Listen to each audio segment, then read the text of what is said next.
Hivi mke wangu, kwani kila siku tunashindwa kulala katika swala dogo kama hili? Ndio nishasema siwezi kuishi na mtoto wa mwanamke mwenzangu. Naomba unielewe. Kwani mtoto huyu anachukua nafasi ya kiasi gani ndani ya nyumba? Yaani nasema hivi, simtaki sana mamake huko. Kwani yeye yatima? Watumizi wanaenda wewe? Sijui bana, mimi usiniulize maswali mengi. Ili mradi sitaki kumwona mtoto mundani. Naomba unielewe tena. Ninalo lisema litimizwe. Mwanangu anakuja kuishi hapa. Full stop. Wanaume hao sijui wakoje. Hivi wanawake siku hizo wakoje? Anashindwa kuishi na mtoto kisa tu hajamzaa yeye. Sure. Mama, njoo kwanza. Ndio mama.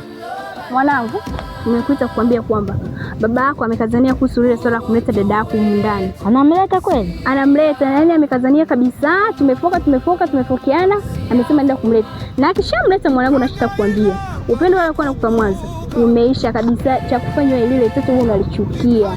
Ndio mama. Sawa mwanangu, Umeelewa? Ndio. Sawa. Shoga yangu, usifanye nilikuwa nakuelezea kuhusu baba wa Shuku, kuhusu yule mtoto wa nje. Yaani ni ya kwamba amekazania kwamba atamleta yule mtoto. Na anavyokuambia sasa hivi, yaani kashamfuata kabisa. Mimi najiuliza nifanyeje shoga yangu? Basi nipe shauri. Hii mbona kai? Yaani lakini pambana.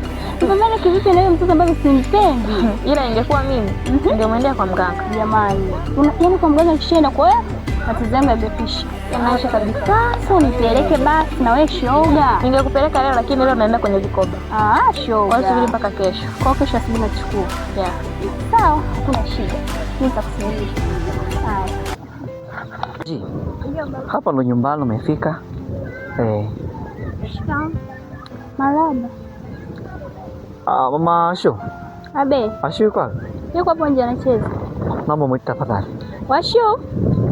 Njoo kidogo.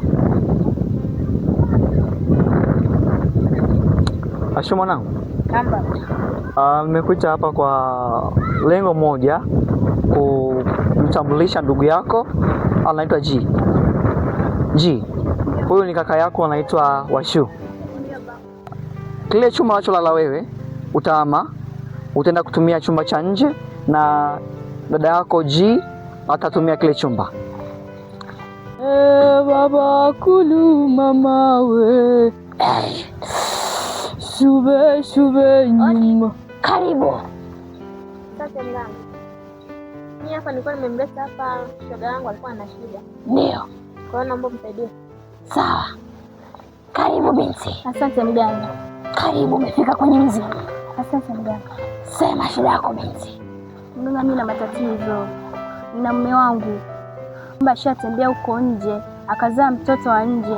Sasa tumeshazozana hii swala kuhusu ule mtoto. Ananiambia kwamba anataka kumleta huko ndani. Na yule mtoto naona ataniharibia mambo kabisa, maana mali zote anasema atamrudishia huyo mtoto. Sisha. Mimi nilikuwa naomba tu ufanye kitu kibaya. Bora auawe ili mimi na mtoto wangu tufaidike. Sawa mama. Ndio.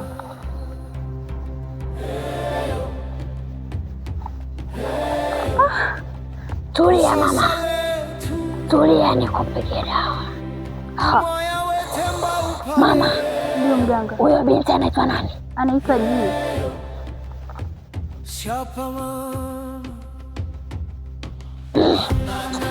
Mama. Mbona kwenye dada zangu nakuona wewe? Mimi? Ndio. Aje kivipi tena mganga mimi tena? Ngoja turudie mama. Wenda kuna kitu kiko sawa.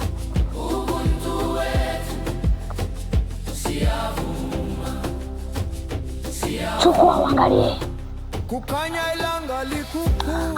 Mganga, najiona nini? Mama, unajua hiyo ina maana gani? Hapana mganga, sijui. Hiyo inamaanisha huyo mtoto ana hatia. Kwa hapo tunafanyaje mganga? Hapo cha kufanya inabidi utoe sikio lako la kushoto. Sikio langu tena? Ndio. Na mguu wako wa kushoto na vidole vya kiganja chako hivi kushoto hivi. Mungu wangu, mimi naogopa sana mama. Inabidi ufanye hivyo, la sivyo utakufa. Tena kufa? Mimi mganga naogopa kufa kwa kweli. Nimechoka mama. Hapo napaswa ufanye hivyo.